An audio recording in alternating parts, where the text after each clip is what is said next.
Bonjour à tous et bienvenue sur le plateau de Mobility TV, votre chaîne consacrée à la mobilité. Aujourd'hui, cap sur une entreprise innovante et visionnaire qui s'est donné la mission de rendre la transition énergétique des véhicules utilitaires facile et accessible à tous. Son nom, Watèa by Michelin. Et pour en parler, nous avons le plaisir d'accueillir son cofondateur. Bonjour Pierre-Yves Lebert. Bonjour Claire. Merci beaucoup d'avoir accepté notre invitation. Est-ce que vous pouvez, en quelques mots, nous expliquer les services que propose Watèa ? Alors en fait, les services, c'est un tout en un. Parce qu'à l'origine, on s'est aperçu que c'était un petit peu compliqué lorsqu'on a une flotte de véhicules. Oui. Notamment véhicules utilitaires, c'est un petit peu compliqué de s'en tirer tout seul. Alors, certaines grosses entreprises, comme la Poste, par exemple, ils ont les moyens de le faire, mais pour les autres, c'est un petit peu plus compliqué. Donc, en fait, on a un tout-en-un aujourd'hui qui comprend le véhicule électrique. Avant le véhicule électrique, on fait un audit de la flotte, y compris du site de la flotte, parce que les compteurs, ils n'ont pas toujours la même puissance, donc il va falloir adapter. On fait cet audit-là, on a le véhicule électrique, on a l'assurance, on a la maintenance qui va avec, qui est un petit peu particulière parfois sur le véhicule électrique. Et puis, on a beaucoup de services numériques. Parce qu'en fait, notre métier, donc d'opérateur de mobilité, quelque part, c'est vraiment de synchroniser le véhicule, c'est-à-dire ce qu'il peut faire, l'infrastructure. Et on a vu qu'il y a des bornes de charge rapide, il y a des bornes de charge lente, il y a aussi le dépôt, et quelquefois, il y a des bornes à la maison. Donc ça, il faut le synchroniser par rapport au métier en fait, de la société. Le but étant de passer d'une flotte de véhicules diesel à une flotte de véhicules électriques du jour au lendemain et que ça se passe exactement de la même manière. Donc, pour résumer, vous apportez un accompagnement complet, une solution globale dans cette transition thermique et électrification d'une flotte. Tout à fait. Alors, on le fait en amont, mais aussi on le fait pendant. D'accord. Parce que les besoins peuvent évoluer, les tournées peuvent évoluer lorsqu'on fait la livraison. Et puis aussi, les métiers, ils changent. Alors justement, j'imagine que vous avez un rôle d'autant plus important, ne serait-ce que par rapport à l'évolution réglementaire qu'exige la loi LOM, la loi d'orientation des mobilités. Est-ce que c'est le cas? Est-ce que vous vous inscrivez justement dans cette dynamique? Alors, tout à fait. Nous, on est dans cette dynamique loi LOM et ZFE, par ailleurs.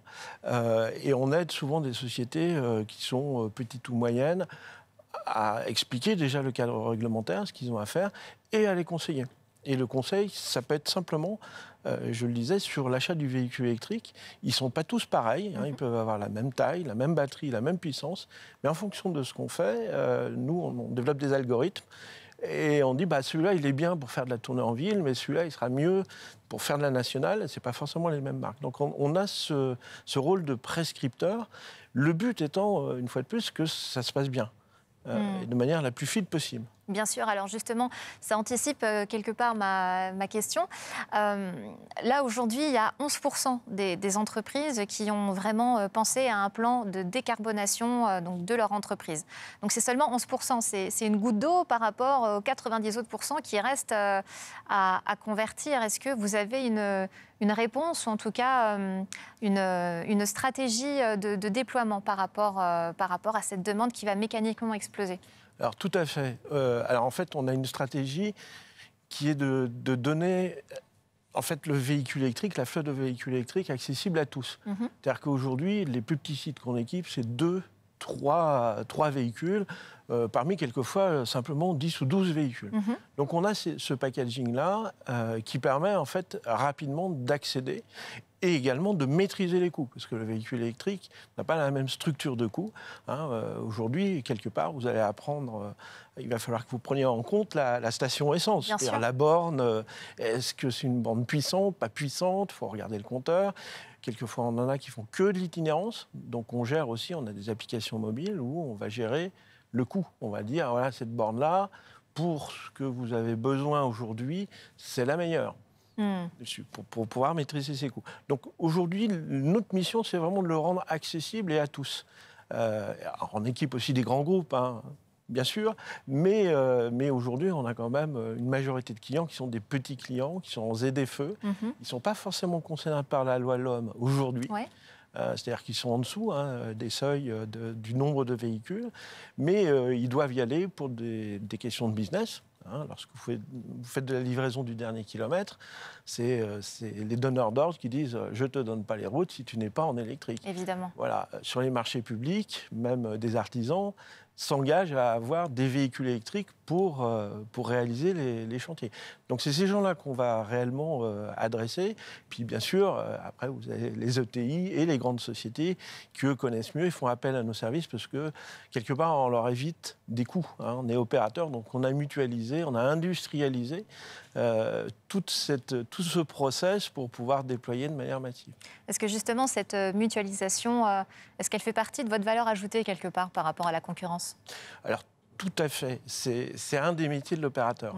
Comme je dis toujours, chez nous, un opérateur, même le plus gros de tous nos clients, ne sera jamais opérateur. Voilà, même si vous avez 2 millions d'employés dans une société, vous ne serez jamais opérateur mobile.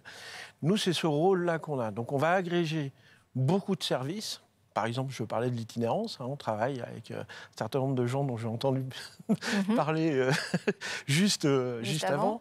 On va agréger ça, on va développer des algorithmes pour optimiser les parcours. Et puis, on va donner des services pour aller rechercher de la productivité.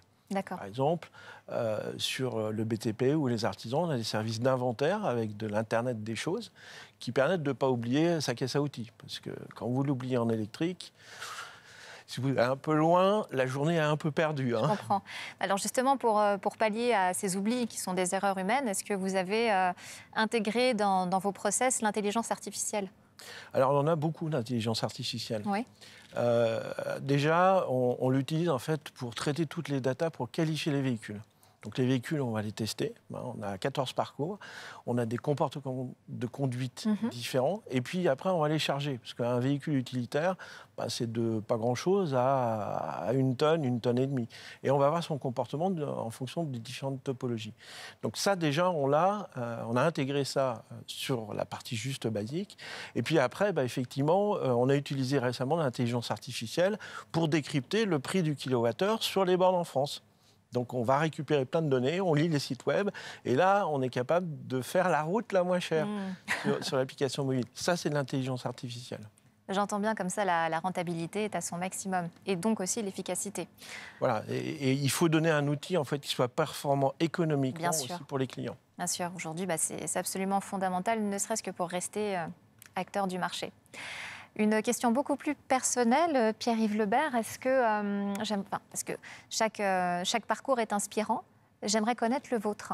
Quel est votre parcours, votre parcours qui vous a mené justement à être cofondateur de Watèa by Michelin ? Alors, bonne question. Alors, moi, en fait, ce n'est pas ma première start-up. Avant, j'étais cofondateur de Symbio, qui a été revendu par Michelin, qui est en JV avec Forvia maintenant et Stellantis, donc qui a bientôt ouvert, qui a ouvert même sa Gigafactory. Donc j'ai commencé à 2 dans une cave il y a une quinzaine d'années. Et avant, j'étais dans les télécoms, ce qui explique, et donc dans l'infrastructure opérateur, sur toutes les nouvelles introductions de technologies. Et donc ce métier opérateur, je l'ai croisé à un moment donné avec ce que j'ai appris dans l'automobile avec Symbio. Et là, j'ai dit, tiens, ça ressemble beaucoup à ce qu'on a fait sur le lancement de l'Internet, la mobilité 3G, les box, toutes ces choses-là. Donc en fait, j'ai eu un parcours qui empile quelque part les expériences jusqu'à Watèa by Michelin, et qui est assez marqué quand même quelque part entrepreneur. Hein. Bien sûr. Disons que c'est l'association de plusieurs idées qui font la naissance d'un concept. Tout à fait. Merci beaucoup, Pierre-Yves Lebert. Je rappelle que vous êtes le cofondateur de l'entreprise Watèa by Michelin. Quant à nous, on se retrouve très vite pour une nouvelle édition sur Mobility TV, bien évidemment. À très bientôt.